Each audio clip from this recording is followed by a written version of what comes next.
What's happening, everybody, and welcome back to another episode of Park Lane Podcast with myself, Luke, and also this week joined by Harry Scarf. Harry, how are you doing, mate?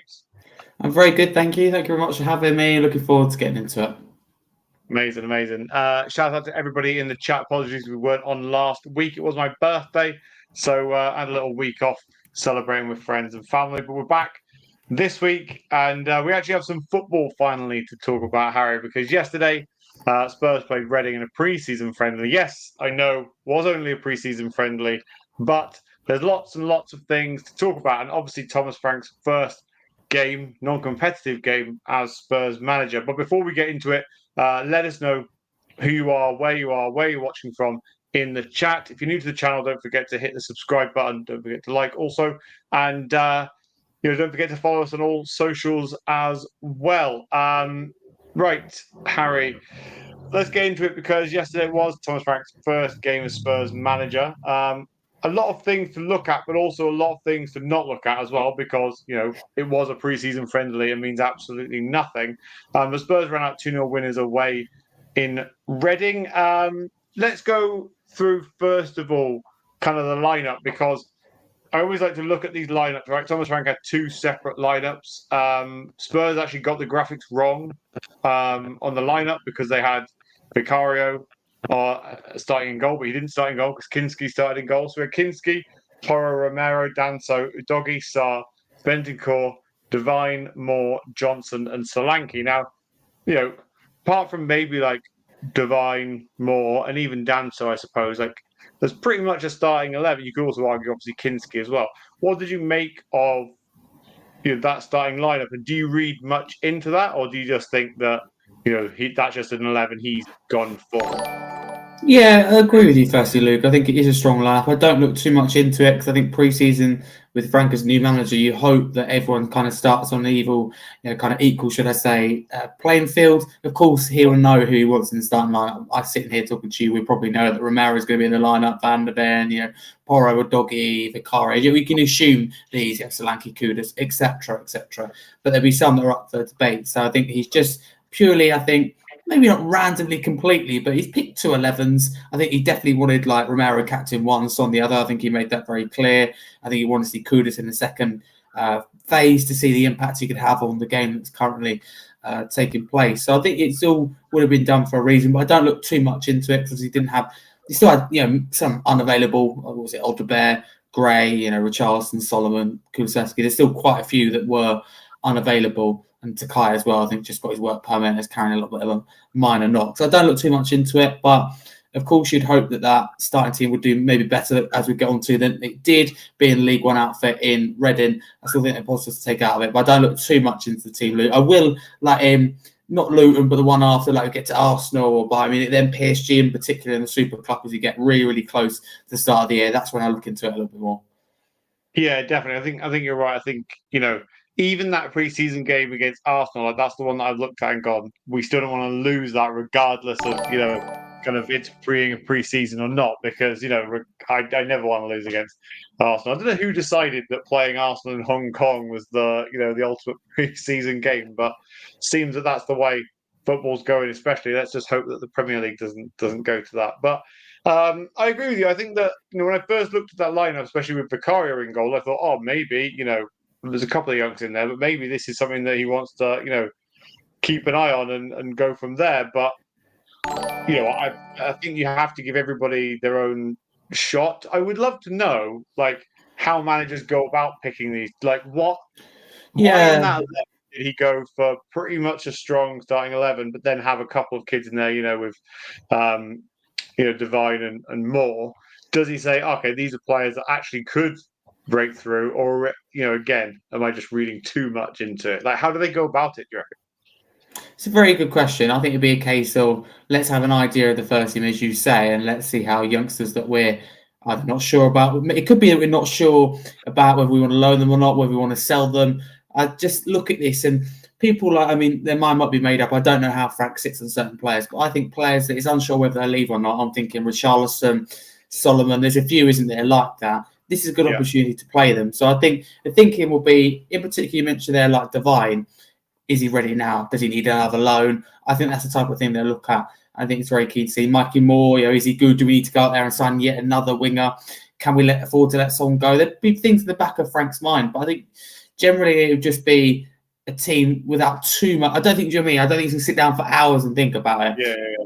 Look at it and go, let's field 2 11s. Let's make sure they're fairly balanced. Let's not have a team of kids and a team of first teamers. Let's integrate them together. So I think there's a few ideas. Coaches are chipped in. Could be wrong. And the likes of Mikey Moore, I think, would have been an experiment. Kudus, definitely second half. They would have been taking note of him. How can he impact the game? That's one thing that's really will be important for us this year. So done things they would have thought about. Lancashire again, bringing him on. What difference does it make? Ended up doing better than Solanke. So, no, I don't think it's too much thought for it. Yeah, definitely. Callum, I want to make sure your mic works because sometimes you come on, it takes you a few minutes to get that working. Let's see. Can you hear me now? Oh, there we go. First time around. Look at that. Smashed it. Actually, good job you come in, actually, Callum, because I wanted to pick your brain on, we were just talking about the starting 11 for Spurs yesterday. And obviously, Alfie Devine started in that. Started in the kind of number 10 position. Now, being the kind of, person in this gang of us that likes to look at youth quite a lot, how did you feel that, he got on? I felt like there was some glimpses of some good football from Devine in that first half.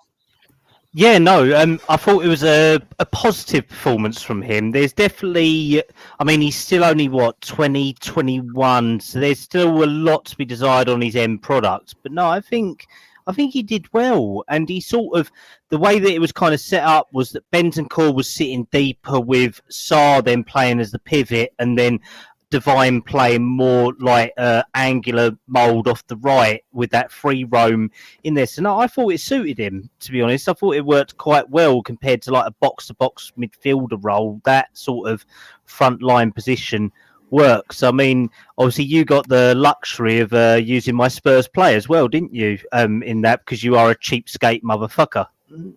Yeah, fair enough. I wasn't going to bring that up, but cheers for that, mate. I had to.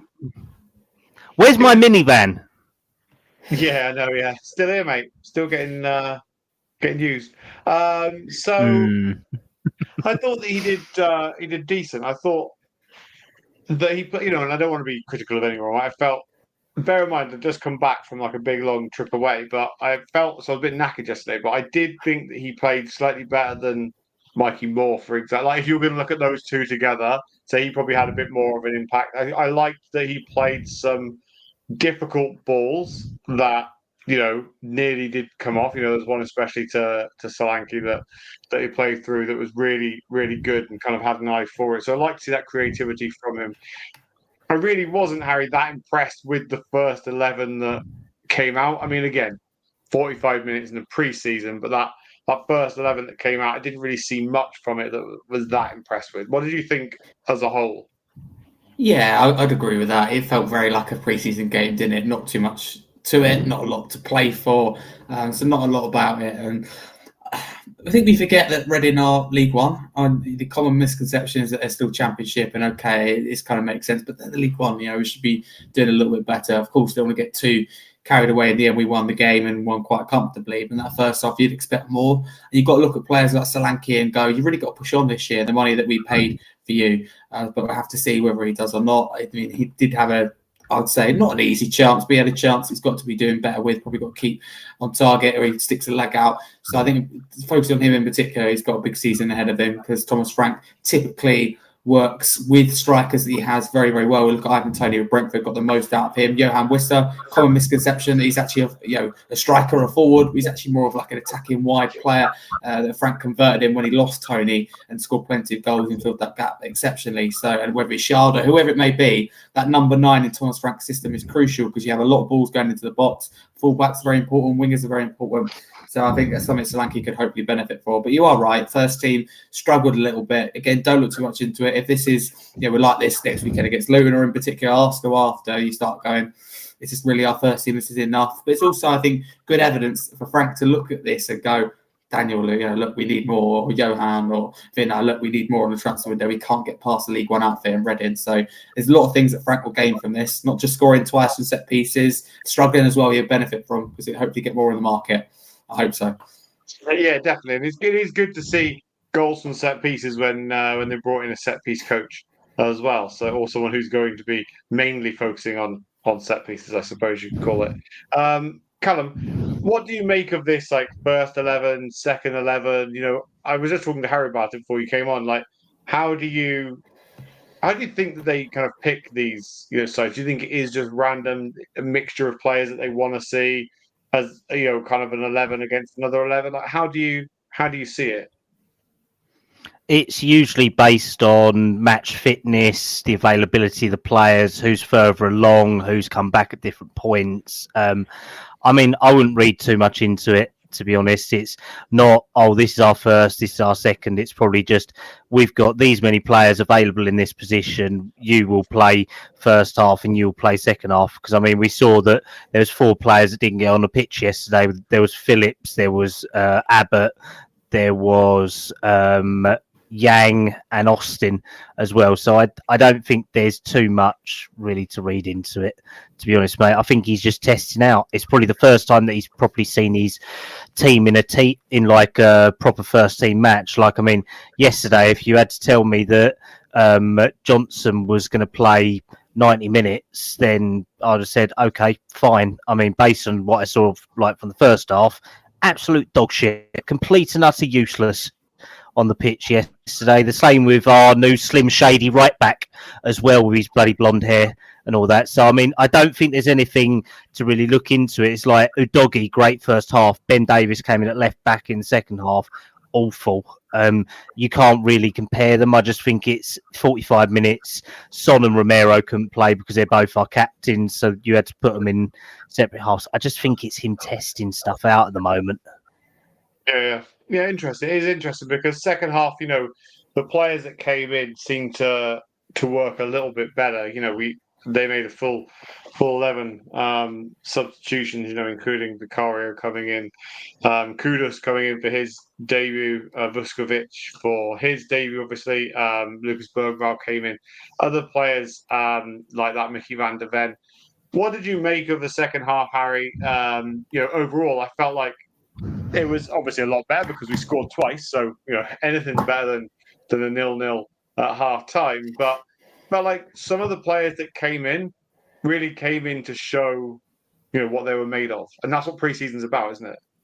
It is what it's about. Exactly that. The second half had a good impact, not only winning 2-0, but it's the instant impact as well in the second half. I'm going to mention him now because I think he deserves to mention Luka Vuskovic, 18-year-old Croatian centre-back. Well, one thing I would question is not whether he's ready now, but whether he's a centre-back or not, because a goal and assist in 7 minutes of your Spurs debut is quite impressive.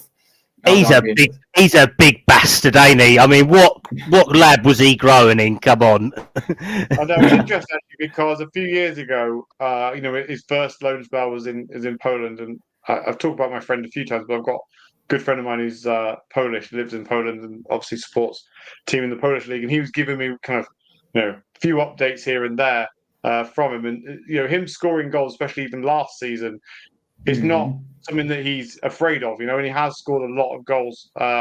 Whether we will see him score, lots so far, in the Premier League, I don't know. But he definitely looks, I was going to wait to talk about this, but we might as well do it now. He looks like he could be a very, very good player. He looks like not only, right, so the first one's good, right, because it comes from a corner. Again, great delivery from Kudus. He climbs up high, gets ahead on it, and then it's good to see kind of the ball tapped in at the far post, right? But it's the second one that's the most impressive because the ball comes to him just at the edge of the box. He doesn't even think. He just takes it, slots it into the far corner, and it was the finish from a seasoned midfielder, seasoned striker. It was a really, really good, solid finish. It wasn't, if you saw Romero hit the ball from there, you'd question, how well was it hit? Sometimes when centre backs hit it, you think, it looked a bit odd from them, but it looked like an absolutely brilliant finish. And 2 seconds later, he goes and stops the ball on the line. So I feel like he did really, really well. Look, let's not get ahead of ourselves. This could be a player that we don't see really feature much this season.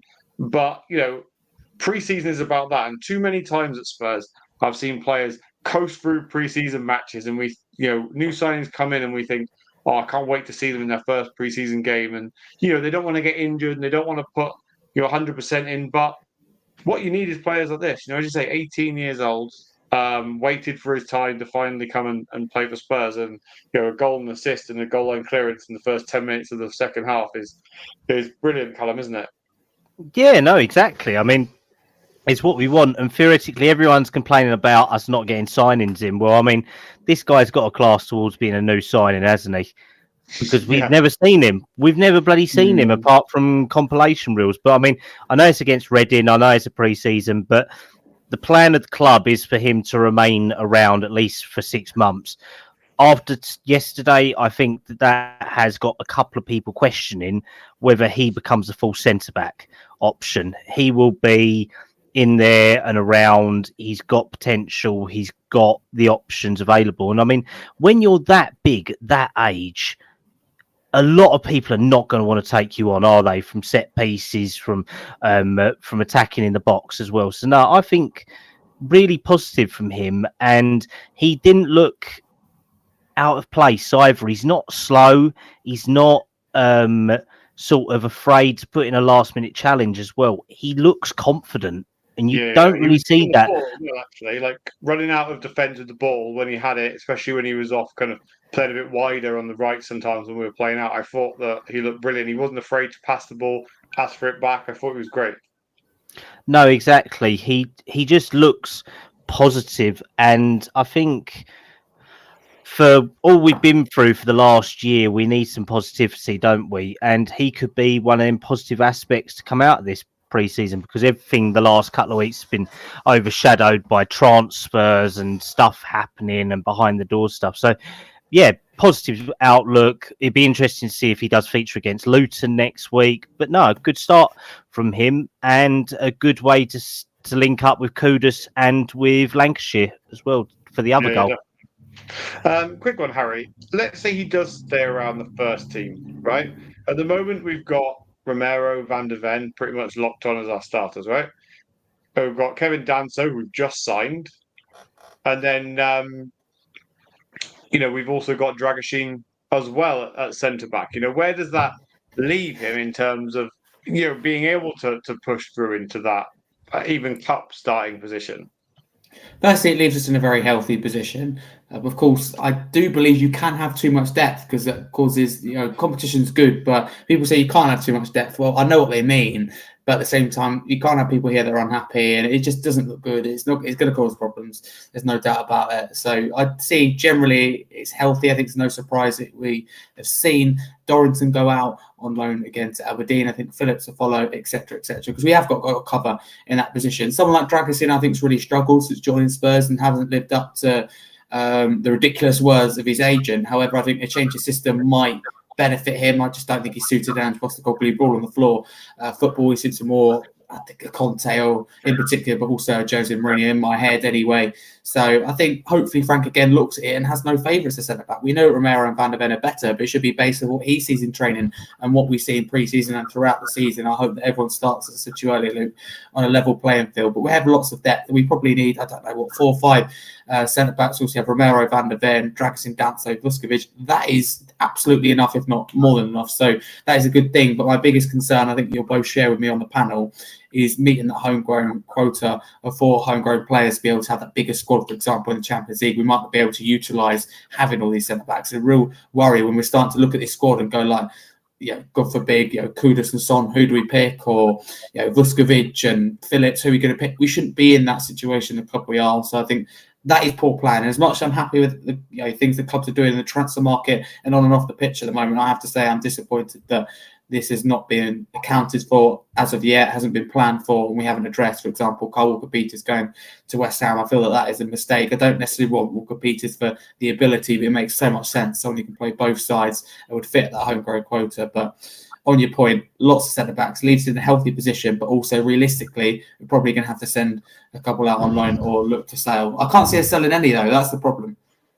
Yeah. Nice to see. They must have been happy with Dorrington's loan, Callum, last season, or the back end of last season, I think, at Aberdeen, for them to send him straight back there. Both sides, I suppose, must have been happy with the outcome from that. Yeah, no, it was positive. I mean, there was minor interest from sort of other areas around the country, but comfortable where he was around Aberdeen. He did have a lot of playing time, so Spurs made a decision to actively send him out on loan. They'll assess it next year to see whether he either signs a new deal, becomes part of the first team squad.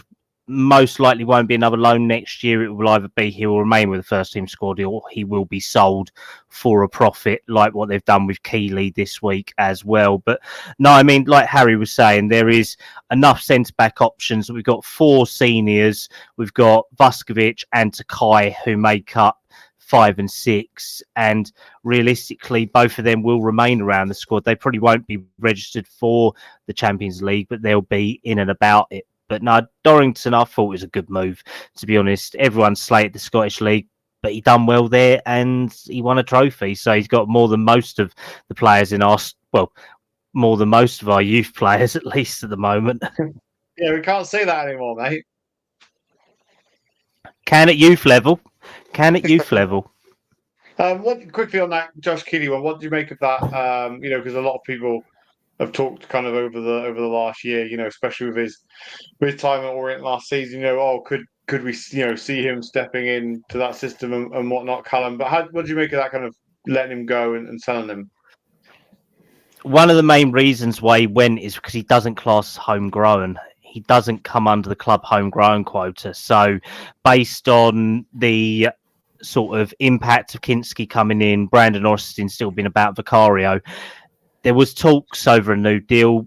He wanted a pathway to the first team and Spurs couldn't offer that in the next 1 to 2 years. So I think it's a positive deal. We've done what we wanted. We signed him for about 100 grand from St. Patrick's in Ireland, and there is positive steps in that deal that if he does become good, if he gets sold to a top level club, we've either got a nice sell on clause of about 45 to 50% that I've heard, or we can buy him back in 2 years' time for £5 million as well. But it's between £1 or £2 million the transfer fee, so it's not.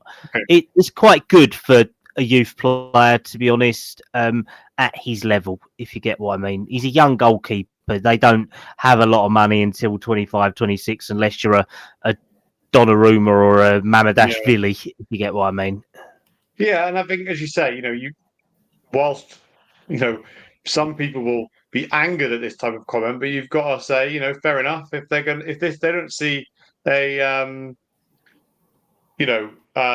future for him long term at the club, to make a decent profit from it means that hopefully that money can be reinvested into the first team squads, hopefully. So look, unfortunately it don't work like that, mate. The money goes, if he's registered as an academy player, it goes back into the running of the academy, so that money will go back.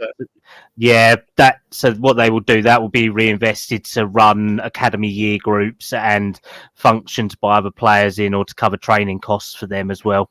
Or Daniel Levy's next bonus. I'm not going to comment on that. Harry, was there anybody else in that second half that you were impressed by, moving back to yesterday's game? Yeah, there were. I mean, I'm going to pick up Mohamed Kudus.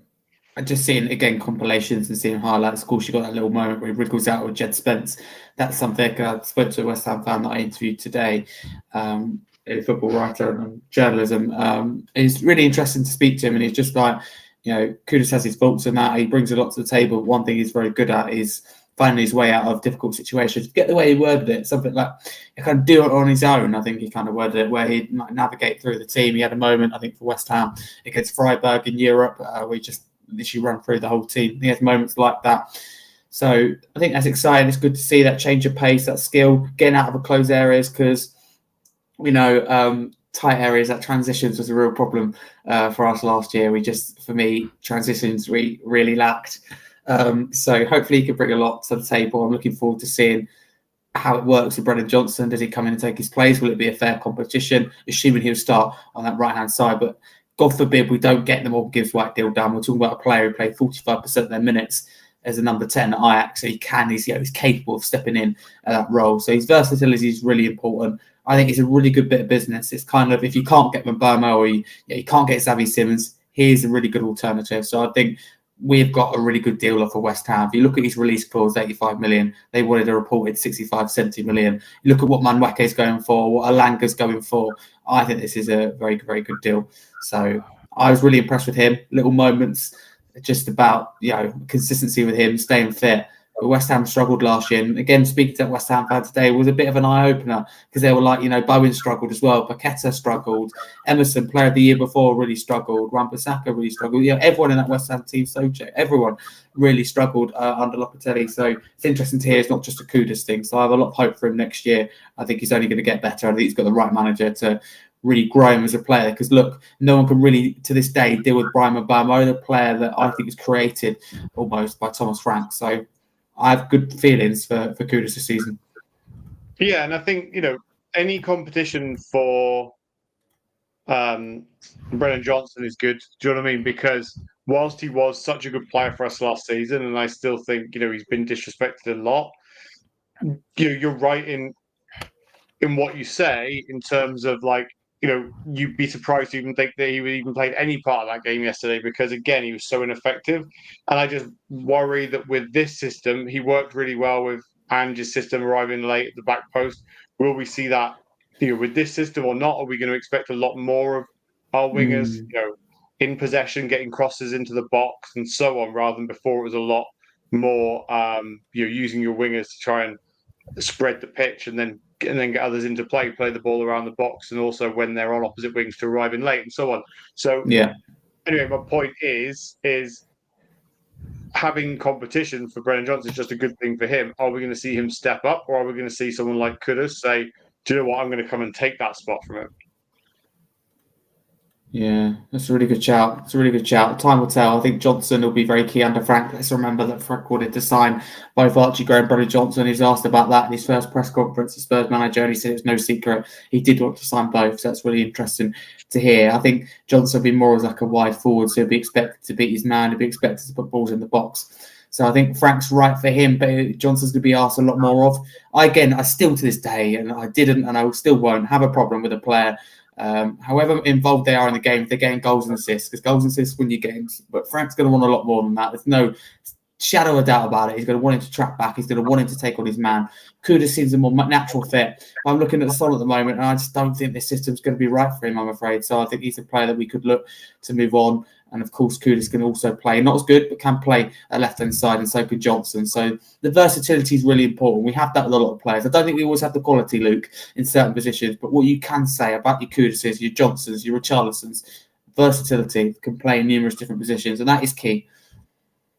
Yeah, definitely. It is key for sure. Callum, anybody else in that game yesterday that you were impressed with? Anybody that you thought, it was good to see them, on the ball? Anything that you kind of stands out to you from yesterday?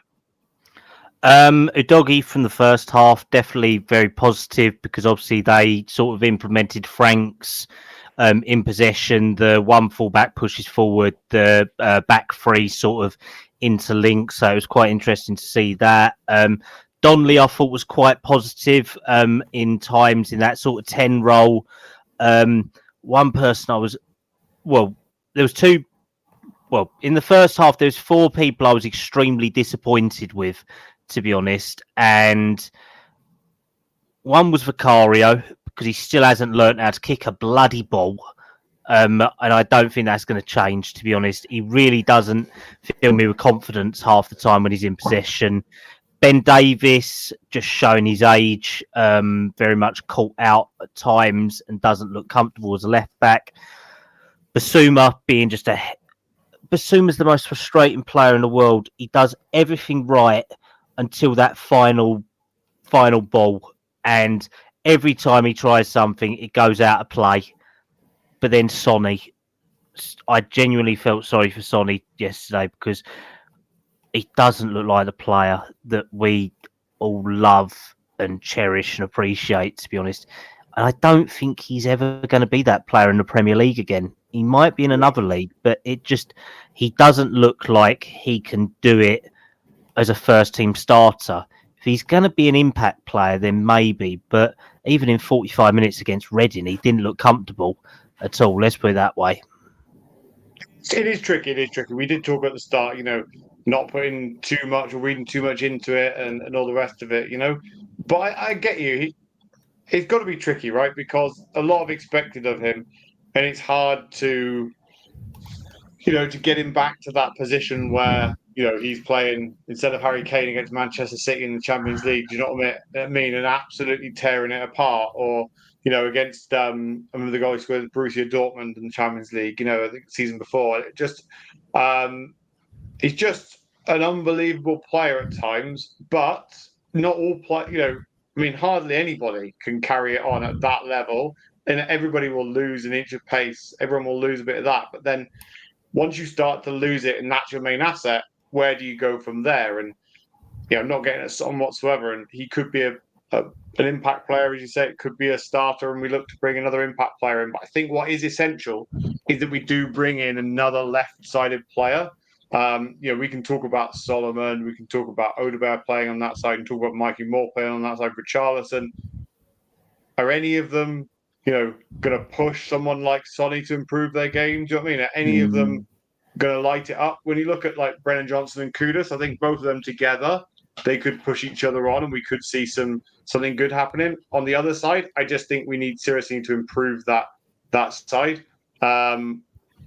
Look, if rumours are to be believed, and we'll move on to this now, and there is some money being invested into Spurs from outside sources, then this isn't going to be the end of the spending. And we'll talk about Morgan Gibbs-White in a moment, but that would be the next position I would look at. I think centre back we're fine. I think left back is probably another option. I would say probably left back and left wing is where we should focus on if we're going to improve from there. But you're right. Something needs to happen. And I'm not saying sell him, right? But he didn't really show up, did he? Let's be honest. Yesterday. Let's move on, Harry. Let's talk about Morgan Gibbs-White, because since we've been away, obviously a lot's happened in that department. We go and sign Mohamed Kudus, and then immediately we go and what do you call it? Basically, pay the release clause for Morgan Gibbs-White. Apart from that, well, I was going to use a phrase that probably I'm not going to say Callum would use, but some language that Callum would use, but I'm not going to, because don't disrespect anybody. But that large man who's in charge of Nottingham Forest decided that he was not happy that he was selling all of his best players, and all of a sudden started to make up some rumours that we were poaching his players and so on. And what I don't believe, right, or I don't really understand, is how can you go and have a release clause in a contract, but nobody apart from the player or the agent? So it's all a bit bizarre. How are you ever meant to know the release clause and you offer us the exact amount? Well, if you're not going to offer 65, that's mental. I want to talk about that for a minute, because personally, for the whole time this has been going ahead, I've believed that we will get Morgan Gibbs-White. I still think that it will happen. I think that it's all just, something that Nottingham Forest are trying. But this is really the question, Harry. What do you think Spurs should do? Do you think they should just continue with this deal, or do you think they should go out and look at elsewhere?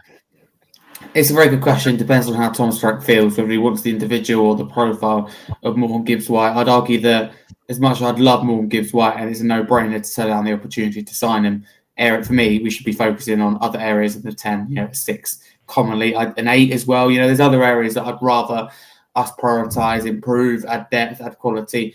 Absolutely. If I'm being honest with you, I think that we get the Morgan Gibbs-White deal done. Either way, I think we end up probably paying the compensation to get it done quicker, which is probably what the owner Mariakas wants. But let's just recap over Forest owners' history, which isn't pretty. It isn't pretty before coming at Forest, but we're focused on at Forest. Waiting down the tunnel for an official to come down. Who does that? Hiding around the corners so you can't see him, then jumping out to have a go at him. Storming onto the pitch where he's not happy about a decision. Storming onto the pitch and having a go at Nuno. Yes, one of the players of Wonyi was seriously hurt and it could have been a lot worse, but there's no need to have a go at your manager and storm onto the pitch like that. So his record is not pretty. He's been banned several times and suspended from stadium stadiums, etc., been given numerous amount of fines. So he's a very difficult individual that will do anything to win. Gibbs White, I think, we end up getting him either way. But it's interesting what Spurs do. As I said, it really does depend on how Thomas Frank feels about him. But we can't stop our business because Morgan Gibbs White doesn't go through. We need to get things done because all of a sudden, let's pretend Morgan Gibbs White doesn't go through. Then all of a sudden we're behind in the transfer window. United, again, signing Mbeumo, Arsenal getting more deals done. And Kudus is a good signing, but then it looks like it. Kudus tells here last year. And also it doesn't look as good without Gibbs White, if you see what I'm meaning. But we're in the privileged position where we've got a lot of 10s, so that's okay. But an awkward situation, though, for Morgan Gibbs White. I think he's expected to go away. I could be wrong. Callum might be able to tell me out with this. He's expected to go away with Nottingham Forest on their pre-season tour over in Portugal. How awkward is that for the player? And was it a goodbye that we saw at the weekend, a wave and then a little heart signed to Nottingham Forest? It didn't go down too well, actually, with the Forest fans inside the stadium. So it's all really unknown, but I just want to get it sorted with. If illegal action is taken, we know the Premier League are going to drag it out into Christmas. We don't want that. We need this done and over with, because at the moment our transfer window is stalling.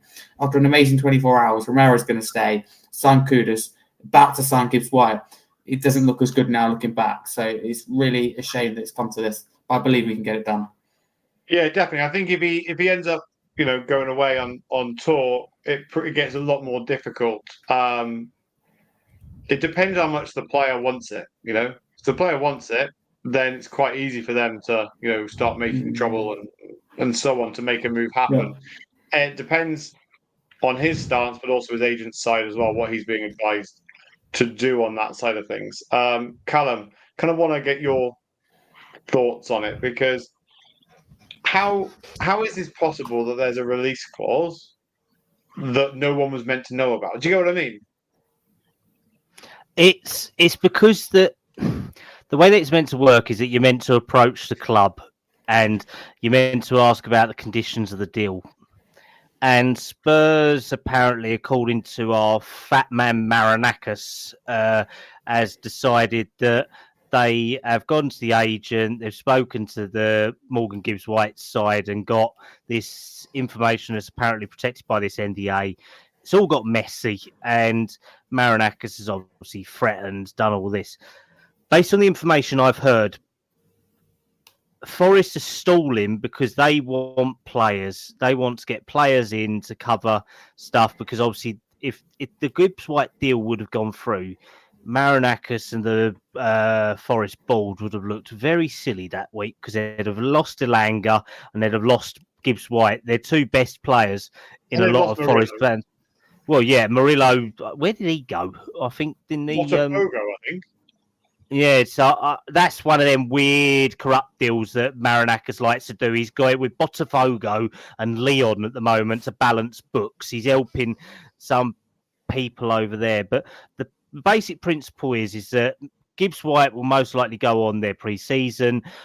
It's only a warm weather training camp. I think they've got like one game out there, something like that. And it's only in Portugal. The great thing about Portugal is that you've got EasyJet flights going backwards and forwards from London Stansted and London City Airport every 2 hours of the day. So cheap flight, put him on that. It'd be great. So if we remember back to the Kane saga, he did the whole pre-season with us, didn't he? He went to Japan. He went to South Korea with us 2 years ago. He still went to Bayern. He played in that Shakhtar game and then said goodbye, didn't he, as well? So it's people read into all this going on training, pre-season, all that. We've still got 6 weeks of the window. I think if Spurs don't get it done in the next 2 weeks, I believe they will move on. But that won't be down to Spurs. That'll be down to Forest just not playing ball and threatening legal ramifications left, right and centre. And it's not worth Spurs' time, because, I mean, we've already seen that they're prepared to cough up money for players. The fact that they've offered 55 million and then 60 million within 2 days. There's the money is there. I just think that Spurs have to be clever and not be drawn into Marinakis' games. And if they don't want to play his games, then fuck it, move on. There's plenty of other players out there that we're targeting. If anything, Gibbs White was an opportunity signing, not a triggered signing or anything like that. We weren't looking at a 10. at all. Or an 8. We was looking for a 6. It's just his name came up on a list of targets. You're right. So let's go back to that a second, right? So right at the very start, you were like, oh, obviously they should approach the club first and the club do it from there. So let's flip it from like a player's side. So let's say I'm Spurs and I approach you, the owner of Nottingham Forest, right? And I say, what are the conditions for sign Morgan Gibbs White? And you say 70 million, right? Because that's what you really want. Like if you, I'm trying to explain this in the best way I can.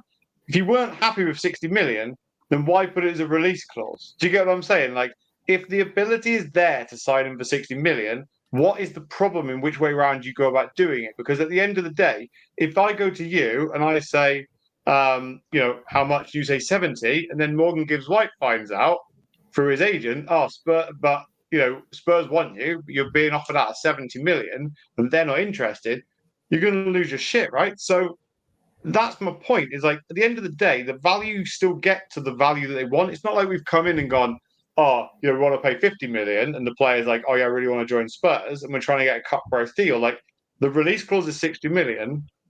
What's the big problem? It's this whole unwritten rule in football, tapping. You can't tap up players. And we know it happens left, right, and centre. Yes, but tapping up would make sense if you were like trying to underhand convince the player to then try and lowball a club to try and get that player out. So what you do is you create an idea in the player's mind to unsettle them, and therefore then when you go in with a lowball offer, they put the hardball pressure on the owners to then try and get out of their contract or whatever. I get that, but this is a release clause that everyone was happy with. That's the bit I don't understand. You can't tap somebody up if you're paying what is the going rate for that player, in my opinion. Tapping up can be viewed in so many different ways, mate. And like you've put it that way, it can be just tapping up the players, saying, look, what's the details of it to get a deal done for you as well. And that's what Forest are alleging. And that's what they've done to the agent. And that's how this whole transfer merry-go-round crap is working. I mean, Daniel Levy has done it in the past. He has tapped up players. I mean, we had it with Jonathan Woodgate all them years ago as well. We had it with a number of other players. So it's not unheard of. Real Madrid do it. Everyone does it. It's just if you get a claim sent against you, that's where it gets grief. And I think it's more to save face for Newcastle. If anything, it's for them to say, we tried our best to keep our best player. That's how it is. I think the deal will go through. It's just not going to be a quick one. It's going to be a slow burner, if anything. And from what I've heard, it's one of them where if if Forest can get players in to replace Gibbs White, then it may speed up. Yeah, no, that's fair enough. Harry, where do you sit on that side? We've been discussing that, for a few minutes now regarding the tapping up and all that side of things. Where do you sit on it from your side? I sit on it that I think Spurs have probably done something wrong. If I'm totally honest with you, put my Spurs bias aside, I reckon they've probably gone directly to not Gibbs White himself, but his agents and representatives rather than going through the club. But I think Forest had looked at his owner in particular, Mariakas, has looked at him and gone, and both you guys have said it, I can't lose Elanga and Gibbs White, my two best assets, in a week. He can't do that. And what does it look like for Forest as a club? They've finally got Europe and they're selling all their best players and they're not bringing in any players. It doesn't look good for his future. For Forest Football Club. So I think I get why you'd want to be a little bit of a pain and not let him go easily, but I think it's got to the point now where it is pettiness because you can't have the best interest of a player because Gibbs White, for me anyway, must be extremely awkward. And Ola Aina went on Sky Sports News, Forest fullback, and he found it quite awkward as well. And he knows about the links. He's just like He's professional. We try and get on with it. It must be extremely hard. That's the thing we're all forgetting in this situation. No one would like to be in Morgan Gibbs White's shoes. Either way, I'd love to sign him, but if we don't, I just want us to get on with it. But it's typical because it's like a big signing, the biggest in quite a few years. It looks like it might not go through now. I do think it will, but we can't have it drag on because we know what Spurs are like. Everything takes a pause. Whereas for me, we should be getting business done. We should be spending a stupid amount just in case the Gibbs White deal does go through. But however, it shouldn't stop us, in my opinion, signing a 6, for example. That search should still continue. I'm not saying it's not continuing, but I don't think we'll go through till we sort the Gibbs White saga. That's the thing. We really want, ideally, the majority of our business sorted before we get into the season. I keep using it. The example of Palace last season really affected them at the start of the season when they didn't get the ingoings and outgoings sorted for the start of the season. They sat rock bottom, not knowing the future of several players because it got to the head. Mark Gay's head was in Liverpool and he was playing awful on the pitch. So I hate the transfer windows open when it goes into the season. I can't think of anything worse. It will affect us if we're not careful. So I think we'll end up at Spurs. However, Luke, tapping up will happen all the time. Whether we like it or not, probably more than the Premier League realise, it will happen all the time. It's just a case that Mariakis has seen this as an opportunity to jump the gun, another media spotlight. It's simple as that. I have a little theory, and I probably shouldn't say this, but I'm going to say it anyway. I think he's eaten Morgan Gibbs-White, so that he can't sell us. He's eating him. He's got no player to give now, so he's have to find a replica of Morgan Gibbs-White. But no, I hopefully we end up with him in the end.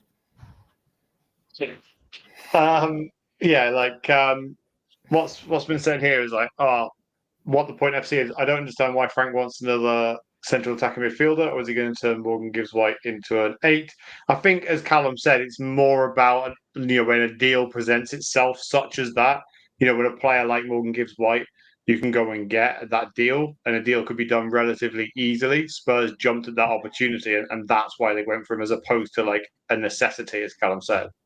And also, I see Bergvall's more of an 8. And I think Maddison can play that 8. Gibbs-White, I think, maybe more a 10. But if we count Bergvall as an 8, and Kulusevski, he might have plans to play him as a right winger. Let's pretend I don't think he does. Let's say Kulusevski, in his head, Frank, at the moment, anyway, is a right winger. Bergvall's seen as an 8. And all of a sudden, you've only got Maddison and Gibbs-White in that situation. It's only 2 compared to 4. So I just say he could look at it like that. So as much as I'm like, why do we need a 10?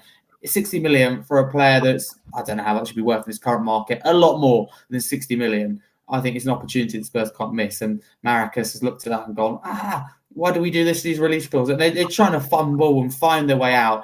But the reality is, like we did with West Ham, we're going to pull their pants down whether he likes it or not. The only thing is, I think that we will cave in. I think we're caving because we're not going to wait for the Premier League investigation. We've seen it in Man City, still ongoing. Chelsea, how long do these investigations take? Why is this one going to be any quicker? It's going to take months, unfortunately, or at least weeks. So we'll just end up probably, in my opinion, paying about 65, 70 million and getting the player and Forest rub their hands together. Yeah, I just personally, guys, I just think that if a release clause is in someone's contract, it's there so that the clubs have the ability to buy that player, and that's a valuation that both the player and the club are happy with. I just think that, it's madness to start, messing about with phrases like tapping up and so on. I think it's all a bit irrelevant. I think if there was to be some form of investigation, there won't be, but let's say there was, I don't think there'd be any wrongdoing in terms of that side of things due to the fact that that's what release clauses are all about. But look, Spurs shouldn't waste their time on it, and they should be looking at the priority signings elsewhere, and then go from there. But quick one from both of you guys before we finish up. Where is the one position that you think Spurs need to strengthen in after that first game in the window? I'm going to say 2 positions, as I said earlier, just to make it easier. Left wing and left back is where I think Spurs need players. Harry? Good question firstly, and I do agree with your answers. I'm personally going to say a number 6, a defensive midfielder, as I prefer to call them, and left back purely for cover. I have no doubt Doggy will be the starting left back, Porro will be the starting right back. Spence for me was better at left back last year, but I think it was mainly due to systems. So in my head, he's a right back this year, the backup right back who can offer competition to Porro. So left back would be number 2, more left back cover. But I also think number 6. But by all means, we need to. In my head, Luke, I think it would be best to sell Son or use him as an impact substitution. We'll probably end up selling the likes of Solomon Gill, so we could also need another winger. 2 or 3 players we're looking at here.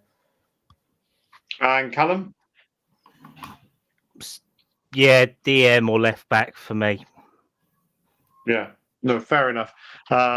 Jay said left back and left wing. It's that definitely that left side in some capacity needs looking at. But look, time will tell. We've got a game next week away at Luton, and then we're away for a few games before we end up playing PSG in that Super Cup. And then, who knows what might happen. By the way, does anyone know when the tickets are going on sale for that? Or they were I'm not already... sure. I've been weird, isn't it? looking. There's no real information about how we would even. I mean, it has been announced to some season ticket holders, I think, about when that date will be happening. But in terms of kind of the UEFA side of things, they always tend to hold some for a neutral side. Doesn't seem to be any information on that. So if anyone finds it, let me know. Right, guys, thanks again for both of you jumping on today. Callum, it was a nice surprise to see you again, matey. How can everybody find you, mate? No, you can find me at Callum Stubbs 97 on X. You can find me on a lot more podcasts this week as well. I'm doing Spurs Diehards tonight at 10 or 10:30, so that's going to be about a 3-hour show. So I'm going to probably be dead starting work at 6 tomorrow morning. So yeah, but no, thanks for having me back on as always, mate. Anytime, mate. And Harry, good to see you again, mate. How can everybody find you? Firstly, thank you very much for having me. Make sure people like and subscribe to the channel, 5-star review and a follow as well if you listen on podcast platforms and follow all these guys. But if you can follow me at HarryScarf22, that'd be fantastic on social media, football content creator and YouTube, but also have my own channel, Harry Scarf, which contains my own podcast too, the Scarfy Spurs podcast. But I'm doing a lot of work for Chris Cowlin at the minute, so if you can check that out as well, that'd be fantastic. I'm trying to write articles as well in the background, so it's all good, but also proud regular here. So thank you very much for having me. I've really enjoyed it, and let's just hope we get more Giz White saga sorted. Let's hope we beat Luton next weekend and we'll all be happy. Exactly, mate, exactly. Right, we'll be back next Sunday, 7 p.m. for another episode of Park Lane Podcast. But until then, I hope you all have an amazing week and a massive come on, you Spurs.